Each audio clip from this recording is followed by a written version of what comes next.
नमस्कार मंडळी. आता आपल्या मिरच्या, मसाले सर्व काही छान मस्त कडकडीत उन्हामध्ये सुकल्यात. 3 दिवसांपासून मी तुम्हाला दाखवलेलं आहे की 3 दिवस झाले आपल्या मिरच्या सुकायला ठेवलेल्या आहेत आणि त्या आता छान सुकल्यात. आणि हे ना आता मिरच्यांचं प्रमाण खूप जास्त आहे, त्याच्यामुळे मी घरात मिरच्या भाजणार नाही आहे. तर तुम्हाला मी आधीच पहिल्या व्हिडिओमध्ये शेअर केलं होतं की माझा भाऊ आहे, त्याचा स्वतःचाच डंक आहे. तर त्याच्याचकडे मी आता हे सगळं नेणार आणि तिकडे खूप चांगली सोय आहे. मोठमोठ्या कढई आहेत, गॅस आहे. तर तिकडेच मी आता हे सर्व मसाले भाजणार आहे आणि तिकडेच दळून आणणार. आमच्याकडे इतकं कडकडीत असं ऊन आहे ना, तर सगळ्यांनी फटाफट कामं केली आणि आता हे ना गरम गरम असतानाच आपल्याला या मिरच्या भाजायच्या आहेत आणि गरम असतानाच ते दळायच्या सुद्धा आहेत. आता हे सगळं बाहेरचं उन्हातलं काम झाल्यानंतर मुलांनी लगेच आतमध्ये येऊन थंड पाण्याने आंघोळ केली आणि त्यानंतर लगेचच प्रथमेश खोबरं कट करायला बसला आहे. मीच कट करणार होते, पण त्याने मला करूनच दिलं नाही. तर अशाच ह्या 3 म्हणजे एक गोणी आहे ती 10 किलोची आहे.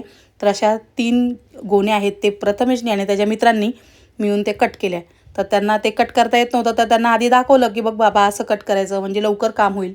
पण मुलं काय ऐकतायत, त्यांची स्वतःचीच एक स्टाईल असते. तर प्रथमेश स्वतःच करणार होता एवढं सगळं. त्याला म्हटलं एवढं तुला एकट्याला जमणार नाही. मग त्याने आणखीन प्रणवला, मग प्रणवने त्याच्या मित्रांना घेऊन आला. खरंच मुलांचे मित्र ना खूप उपयोगाला पडतात, प्रत्येक वेळी मदतीला येतात.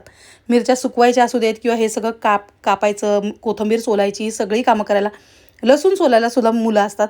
पण यांना प्रत्येक वेळी ना व्हिडिओ करताच येत नाही. आणि मुलांचीच आपली आपली एक गडबड असते, नुसती धांदल असते.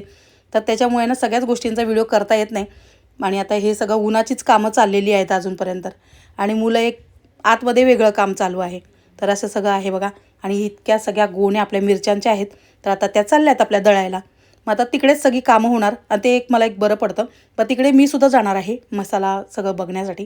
कोथिंबीर पण सोलून ठेवलेली आहे. कोथिंबीर, कांदा, लसूण ते सुद्धा मी थोडं तरी सुकवते, जेणेकरून ना म्हणजे लसूण मी त्याच्यामध्ये परतत वगैरे नाही. लसूण अजिबात गरम करत नाही. लसूण डायरेक्ट असंच टाकते. त्याचा एक वेगळाच फ्लेवर असतो. पण कांदा मात्र सुकवते.